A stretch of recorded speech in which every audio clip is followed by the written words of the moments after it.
भैया हो भैया, पापा तो ससुर के लेके भाग गेलो।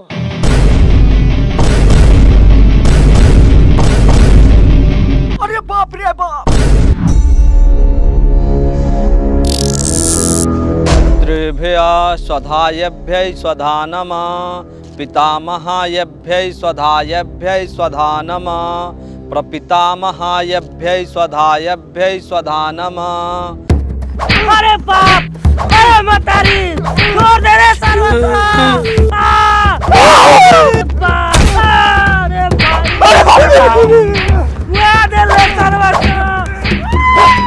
कुछ पैसा चढ़ा दिया। जो रे सारावा मेरा भाग गेल, ओकरा चक्कर में माल लगे का जरूरत रहे रे सारावा। दुनिया में माल के कमी रहे, कहीं टाका भिड़ा देती। अरे दादा रे दादा, बचाओ। पितृभ्य स्वधायभ्य। कौन साला तोहर बाप हमरा चाची के लेके कहां भागल बताओ। बोल साला सकल बबुआ। साले के डांडा देले बानी तो चरबियाल पेट से मारा था, हमरा जूजी से मारा ना। रे साला ई मार से का होई रे? एक बाप गांव के पूरा इज्जत न चले बा। हई धर बंदूक गोली मार दे साला के। मुखिया जी, ई साला गोली मारला से अच्छा बा कि पेखाना के टंकी में गिरा दियल जाओ। ई सरवा गू पी के मर जाई। खोल साला के डाल गू के टंकी में गू खा के मर जाओ। चल हट, ओमे घूम।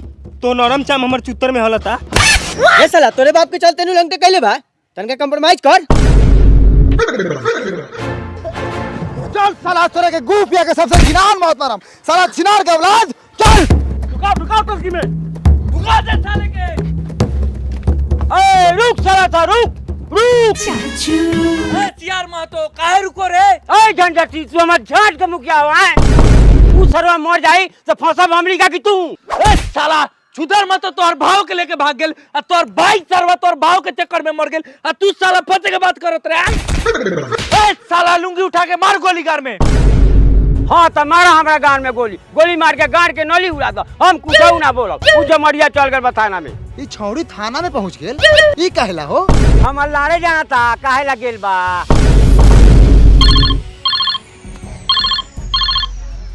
दरोगा शशि यादव। हम दरोगा शशि यादव बोला तानी मुखिया जी। जी जी दरोगा साहब। उछावड़ा सा के मार देनी की जिंदे बा? ना अभी जिंदा बा। हाँ तो मारे के नहीं खे ना तो मैटर गड़बड़ा जाई। दुल्हन यहाँ पहुंच गेल बा, साथ में छुदरो महतो। उ सरवा सके लेके तहाई। अच्छा सबके लेके आवता नहीं थाना पर।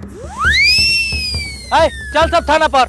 हाँ चला, थाना में पहुंच गया है मेरा जनाना। ये सर्वस्व, हम पैर जमा लाओ, हम लंगटे कैसे जाएं?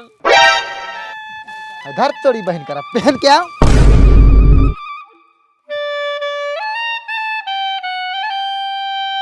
भाई तू बाहर जाकर कोई अच्छी जॉब क्यों नहीं ढूंढ लेता? यहाँ के जॉब से खर्चा भी नहीं चलता होगा तेरा। अरे इतना आसान है क्या? वैसे भी इस जॉब को मैं खो नहीं सकता। वैसे भी मेरे पास एक फ्यूचर प्लान है। मैं स्टॉक पे ट्रेड करके अपना सेविंग डाइवर्सिफाई करता हूँ। वो कैसे, जरा डिटेल में समझाना। मैं ओक्टा एफएक्स पे ट्रेड करता हूँ। ओक्टा एफएक्स एक ग्लोबल CFD ब्रोकर है। 100 से भी ज़्यादा कंट्रीज में है। यहाँ तुम बस फॉरेक्स नहीं, different indices, metal, white, gold पे भी ट्रेड कर सकते हो।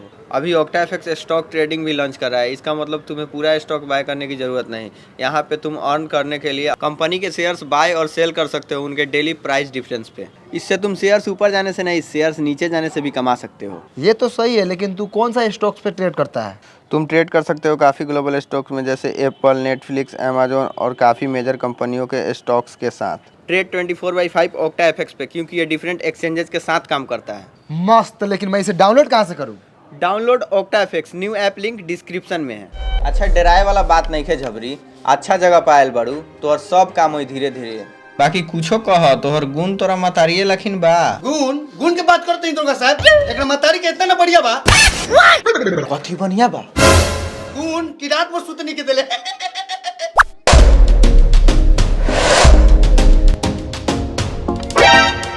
का करी मुखिया जी? चाची तोहरा जे मन करे।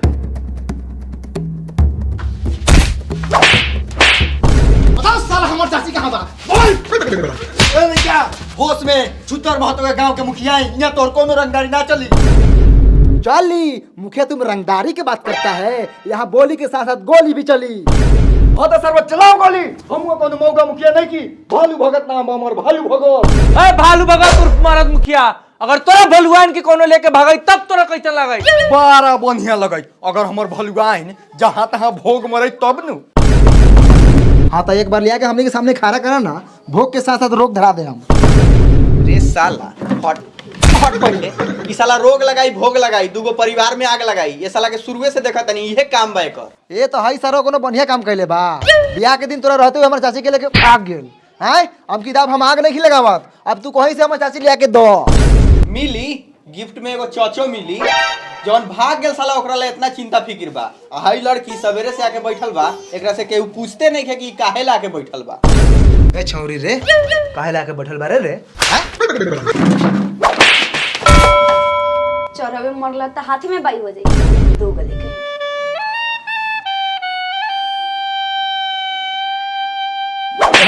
हट साला पीछे हट। तंगा पीछे ही रहा ना तो मुंह में छाई हो जाता हूँ। तंगा कलरों पर ध्यान दे। कौना बात के जोड़ी लागत हूँ ब्लैक एंड व्हाइट। वहाँ मतारी भागिए गेल आ मतारी के शोक में बापो मर गए। यहाँ नैना चार करत तारू। तो का करी रे? जब भगवान हमरा किस्मत में लिखलन काला काला सुरमा, तो कहाँ से मिली कुरमा? ए हमर रजाऊ, ए हमर करे जाऊ, आज से तूहे हमर जान हव, तूहे हमर प्राण हव, तू हमर बच्चा हव बच्चा। बेटी बड़ा गुण बा हमरा करियक्का बेटा में, तोरा के टाइम टाइम पर देत रही। कथी रे साला? खाना पीना सर सिंगार। ए हमर झबरी ई सरवा हमरा के उल्टा टांग के 12 मार मरले बा। चुत्तर में सूजन हो गेल बा। तू हमरा सामने एकरा के एक थप्पड़ मार, हमरा बड़ा सुकून मिली। कारे साला जब सब केस तोनी अपने समझ लेबे तो हम थानवा पर काहेला बैठल बनी? आय साला कभी बेटी भाग गेल, कभी मतारी भाग गेल, तो साला कभी बापे मर जाता। साला जब से आयल बनी थाना पर तब से एके गो केस देखा तनी। साला ये नौकरी से बढ़िया तो हम चुनाव लड़ते।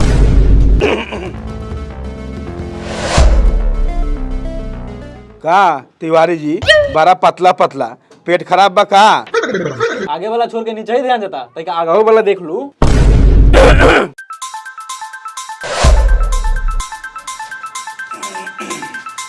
चलू दरोगा साहब भाड़ा लागू। ए महाराज कोनो फ्री में रही ले का हो? पहला 1000 रुपया 500 सोमार के आके ले जाइए। ना हो ना कम चली, पूरा पैसा लावा। मेहरारू के साया सारी ब्लाउज किने के बाद। ए महाराज हम कह तो देनी कि सोमार से मंगर ना होई। अभी थाना थोड़ा लॉस में चलता, देखा तानी हई साला सब फ्रिया ही मुजरिम बा। ए महाराज हम सब नहीं यार, पूरा पैसा दी ना तो थाना खाली करू। 500 रुपया देते रे। हई लू आ जाऊं। अच्छा तनी सर सफाई पर ध्यान दे हम। रोक सरऊ तोरा के एक दिन ऐसा केस में फंसावत तानी कि खेत के साथ साथ ही घरवो बेचे के पड़ी। ए दरोगा साहब बाद में ओकरा के फंसाई है। पहले हई सारो हमरा चाची के फंसा के लेके भागल बा। पूछा सरवा से कि हमर चाची कहाँ बा? पूछा। ए छुदर महतो एकरा मतारी के कहाँ रखले बाड़े रे? एकर मतारी एकर मतारी तो घरे पलंग को सूत के माजा मारत होई। अय छुदर महतो एकरा आगे एक शब्द हमरा भाव के बारे में कुछ बोल देले तो तोहरा गान में फांसी लगा के चीर दे। ए महाराज गलत काय समझतनी? घर में बड़का टीवी लागल बा, टीवी देखला के बाद में माजा ना मिलेला तो कहाँ मिलेला? चुप सरवा, ई साला के चक्कर में हमर भाई मर गेल। ए दरोगा साहब एकर उचित फैसला का होई रहुए बताई। ए महाराज तो हमरा के यहाँ कुछ बोले दी केहू तब न बोलम। यहाँ तो फसूल से गार फारा परौगल होता। फैसला बढ़िया से ना हुई दरोगा साहब तो बहुत कुछ फाटी। चाचा मरल बा, हमारा चाची के लेके भागल बा। तो आप सही सलामत बहिन दे दा, गिफ्ट में भगना भगनी मिली। हाँ तो तू अपने बहने के भेज दी, 8-10 को भगना भगनी मिल जाता हूँ। ले साला छुदर महतो लइकावा सके पूरा संकल चला दबो। हट हट जल्दी फंसे हट। मुखिया जी कहो ना तो सबके एक बार में खत्म कर दी, साले के बाजारे साफ हो जाओ। देखत नु बानी मुखिया जी ये साला सबके तनको डर लागता कि कहाँ आयल बा। अरे झबरिया तू का कहता रे? बताओ तोहर का फैसला बा। चाचा जी भले कुछ हो जाए, हम एकरा लइका के मतारी बनम। रे छावारी एकर लइका कोनो गत के ना हो तो बर्बाद हो जाइबे। चुप करिया। रे साला तो ओकर लइका होता ही गोर चाहे करिया, उसे तोरा का करे के हऊ? मुखिया जी लड़की राजी बा, शादी तो अब वही लइका से होई। देखा तानी बीच में कौन आवता, अब हमू देखावा तानी अपन दरोगा के पावर। रउगा लोगन जाई, अब हमू जातानी साज बारे। जाई रहुए जाई साजबारी। ए चल साला सा पंडित जी बोलावत तनी हमरे दुआर पर बियाह होई। देखा तनी बीच में कौन भोसरी वाला बोस मारावता। ए चल सब चल ना त हाथ त लुसफुसाते बा, घोरवा दबा दे, लाट पते दांत चियार देबा सब।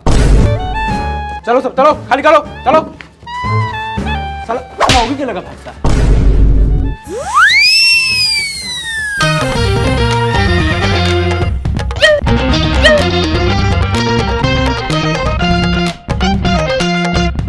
साला कौकर देखत रहा इतना हरामी लइका बा। इस सरवा हमरा पंचायत में रहित न चिमनी के भट्टी में डाल देते जोर के तंदूरी बन जाए साला। का हो मरद मुखिया बारा फुसुर फुसुर खाली नामे के मरद बारा आ तनका जोर से बोला तब नो ने करी से वही हुक प्लेंडिस। सुनत तुम्हारा छुतर मतो सरवा के बोली बहुत सारा फालतू बोलत आई। मुखिया जी ओ मुखिया जी बुलाओ बुलाओ मुखिया जी के। क्या बहू भोज भात बा का? हाँ काका भोज भात बा तू अपना घरे खइया ना आ हमरा लगे अइहा ना। आ जाइए बाले बच्चे छिपा लोटा लेके एगो बियाह तो बाहर नहीं के होत आ रहरा के भोज भात चाही। का भेलो छुदर मत तो काहे चिल्लात रह? हई सरवा के समझाइता बहुत फालतू बतियाइता। साला के लोल देखत रखेंगे चलता उंगली नीचा कर उंगली नीचा कर। देखन तुम्हारी मुखिया जी सरवा के रहुआ आँख के सामने हमरा मुंह पर चप्पल से मार देलक। देखले भल शेर लेकिन गरजत रहलक ह। एक चप्पल लागला के बाद छिनरी में हो लेकिन करना करे लागल दगला साला। का रे उतर तो तू साला पहले टेबल पर से नीचे उतर। मुखिया जी कबले भूखे रखम कुछ नाश्ता पानी के व्यवस्था करू भूखे गार सूख के ऐठा भइल बा। ओ अब नाश्तो चाहिए बियाह करवा देबा तनी कम बा। अच्छा ठीक बा नाश्ता ना कराम तो कम से कम जूस पिया दी एनर्जी बन रही। अच्छा जूस पियम माफ कर जा भालू भगत जी जूस पियम उ तो मुखिया जी के घर में बहुत बा आदमी से लेके बकरी पिया ले।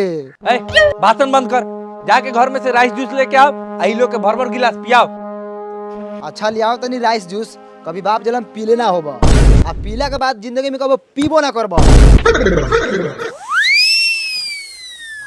पापा ई राइस जूस कैसन होकलई हो हम तो कभी पीले नहीं की। अरे बाप रे बाप अबे तो एक दो गिलास मार दिया।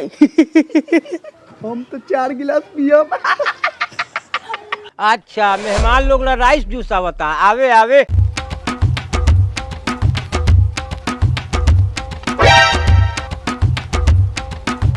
ए उठाओ यार लार कुदा लेंगे जिम निकल रहा उठाओ।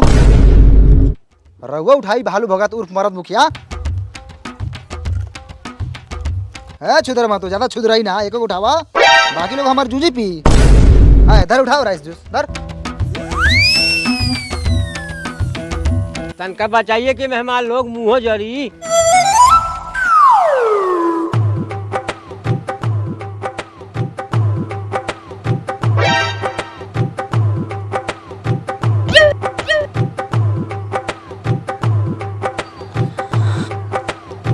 रउआ लोग को सवाद कैसन लागता? ठीके लगाता लेकिन तनका नून छरा बा।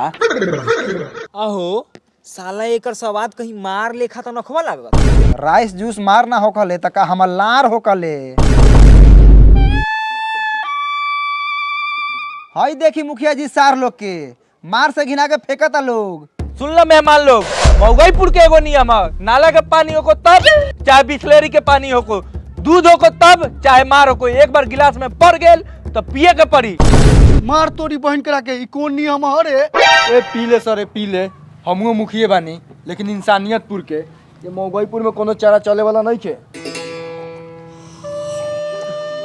मुखिया जी गिलास धोवे के नियम ता नानू है। मर्जी तोहर बा धो देबा तो बढ़िया रही। ल ये लबड़ियो आ गेलिन।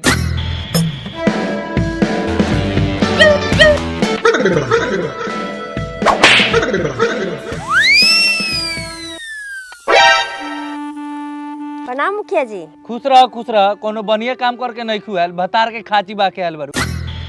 जा घर में बेटी के तैयार कर। ओई माँ चलो चलो होते बानी 2 दिन से मन खड़ियाले बा।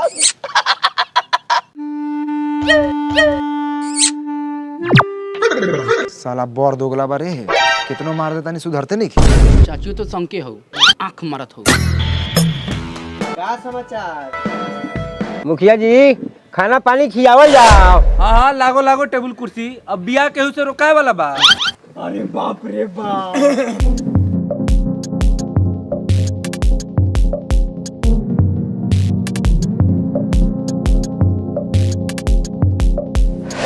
उड़ी हाँ ओ आओ रखो ना। ए बूढ़ी खाई भर नु खेबे कि पाकिट में कस के घरे ले जेबे खो खत्म कर त फिर दे बहू अरे मेहमान के सब जूझी दे मेहमान सब्जी खत्म हो गेल बा ए बउआ संधी साहब के दुगो चुत्तर फल दो लियाओ तनी चुत्तर फल हई तोले पूरी खो ओ ई साला चुत्तर फल कैसन हो कलई हो पहली बार नाम सुनो तनी हई रहल चुत्तर फल समझू काम दूगो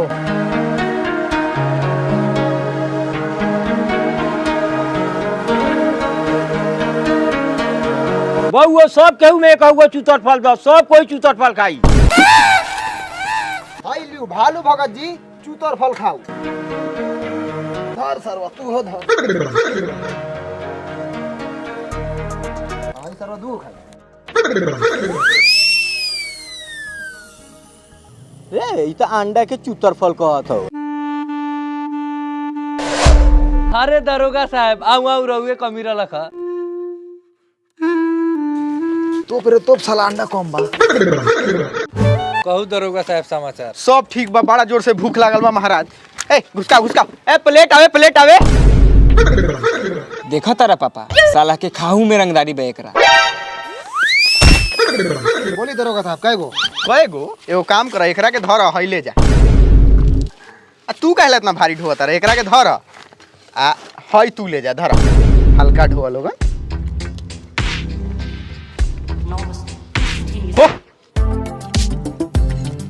ए बउआ दरोगा साहब के दुगो चुत्तर फल दे रे साला गलीज साला ई कहां से नाम ले आवता रे ऐसा साला कभी लेग पीस त कौन पीस आ साला ई चुतर फल का बारे हई खाऊ दरोगा साहब चुत्तर फल ई तू खा आ ई हमरा के द देखा तारा यहाँ के लोग सके साला सा अंडा के चुतर फल कहता राइस जूस बाकी है बा रे साला भाग यहाँ से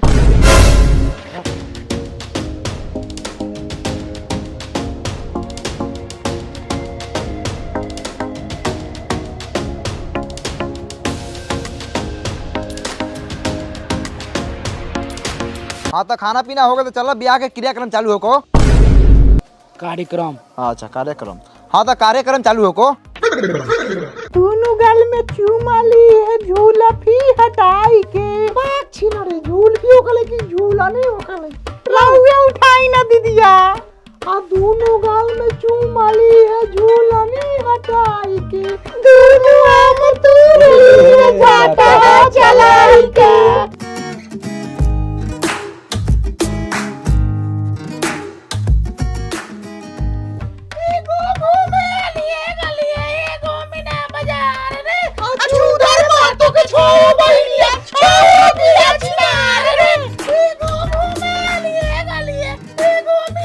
का पंडित जी तरे गन गिनाता नहीं ए महाराज आगे के रसम भसम हो को रसम होखेला भसम ना ए मुखिया जी सरवा कामना के लइका ह घोरपरास महतो के बड़ा बढ़िया लइका बा सरवा रहुआ अपन रसम पर ध्यान दी न त ई राउर आखिरी रसम ना होके हां तो कन्या निरीक्षण तो होइए गेल और छावड़ा के भेजी भावड़ा घुमावेला ए भावना लौड़ा के बारे में का सोचले पड़े घुमा 5-7 फेरा ओ हजाम भाइयो इहुआ बार छिले आयल बार अरे उठ के मेहमान के मौर पहनावा आ सुन ला बेटा वाला यहाँ के एगो नियम बा ओखरी में धान कूटे के हई सरसा यहाँ कहला आयल बारे रे साला उठ के धान कूट ओखरी में देखा तुम बड़ा साला सब बैताले की ताकत है ए साला सा उठ के कूट ए बोसन उठ के कूट दई धान धान कूटा हो दूल्हा धान कूटा हो किसी दूल्हा कितना करिया है जा दिया हो करिया हो के जा कोइला हमनी के दवा थोड़ी बा हमनी अपन दवा सुंदर खुल जाई धान कूटा हो दूल्हा धान कूटा हो अपना बहिनी के ओखरी में हटा अरे अपना बुआ के ओखरी में धान कूटा हो हां बहू आराम से लइका हदा से हक दी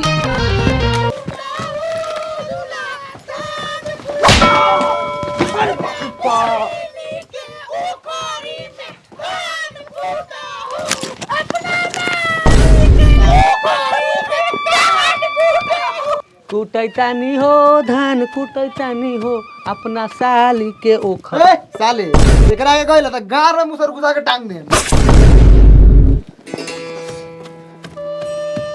बस बस कुटा गेल, अब ओखरिए फाड़ देब का। बैठू मेहमान पलथी मार के चूतर के भरे उतर में है।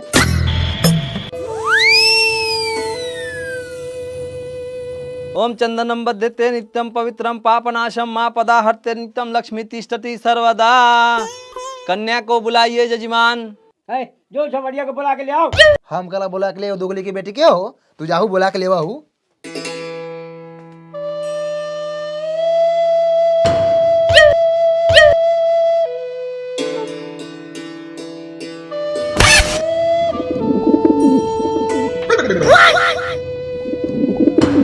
अरे बाप रे बाप, ये कबूतरी कौन बारे? चूतर महतो की बेटी आई। अरे बाप रे बाप, ताकत। अरे ओम गंगे गंगे जमुने जमुने गोदावरी गोदावरी सिंधु कावेरी जलम समर्पयामि। चढ़ा दिया तोहरे धन बा, मंत्र पर ध्यान दो।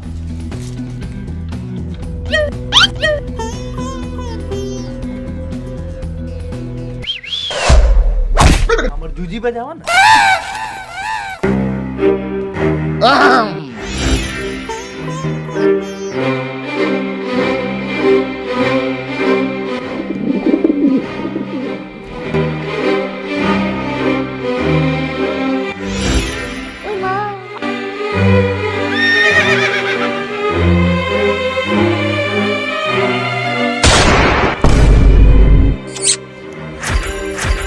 सरबा कहाँ तक तरे रे? सामान पर साला तोहर सामान हो कि हमर बारे? रे साला तोरे सामान हो तो तोरा पर कहाँ तक हूँ, हमारा पता का ऊपर से आंखों मारत हूँ। साले साफ जब्बे कर दे, बहिन बा हमर। ए साला पिछाट साला पटावे दे पहले। पटवाई सरऊ तोरा के पटवा दी। अकेले का भी बानी, प्यार होता प्यार। ई साला खाली साला हट मारा तो मुखिया जी गर्दा उड़ा साला के। साले लवंडा बाजी करी है।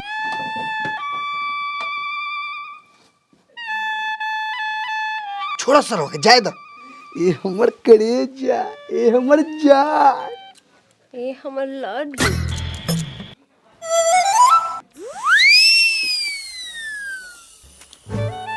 हाथ में फूल लीजिए, भगवान का ध्यान करिए दोनों प्राणी। ओम कर्पूर गौरम करुणावतारम संसार सारम भुजगेंद्र हारम सदा वसंतम हृदयारविंदे भवम भवानी सहितम नमामि।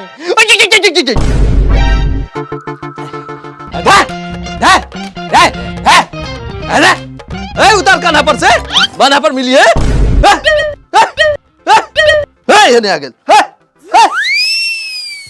कथी जे कले बार मिर्गी उखरा लवा का। ए महाराज, कान्हवा पर दुगो जनानी नु रहेला, तेरा फेरी चढ़त रहलन स। हाँ, ओम गंगे च जमुने च गोदावरी सरस्वती सिंधु कावेरी जलम समर्पयामि। ओम गणानन्त्वा गणपति गुं हवा महे निधिनन्त्वा निधिपति गुं हवा महे प्रियनन्त्वा प्रियपति गुं हवा महे। ओम कर्पूर गौरम करुणावतारम संसार सारम भुजगेंद्रहारम सदा वसंतम हृदयारविंदे भवम भवानी सहितम नमामि।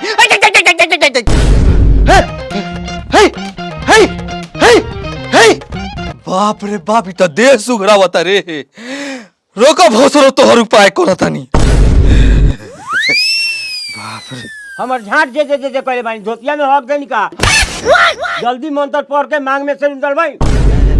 ओम मंगलम भगवान विष्णु मंगलम गरुड़ध्वजा मंगलम पूर्णिकाक्षाय मंगलाय तनोहरि। है कबूतरी रे, का रे? हम तोरा पसंद बनियो कि ना रे? तू तो हमरा इतना पसंद बारे, मन करता 10 तल्ला पर से कूद के जान दे दी। साचो मुँह चो। अरे बाप रे बाप, मन तो कचकच आ गया। मंगलम भगवान विष्णु मंगलम गरुड़ध्वजा मंगलम पूर्णिकाक्षाय मंगलाय तनोहरि। बबुआ, सिंदूर लेके लड़की के मांग सजा दो।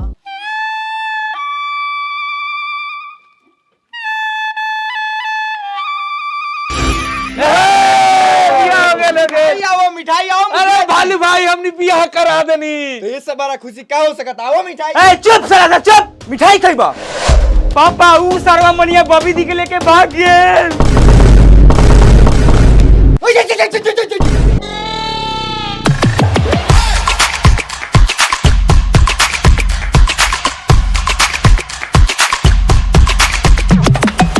Download octa FX new app link description में है और octa FX promo code share करता है मेरे न्यू सब्सक्राइबर के लिए, तो आप लोग उसे यूज करना मत भूलना और डाइवर्सिफाई कर लो अपना पोर्टफोलियो अभी।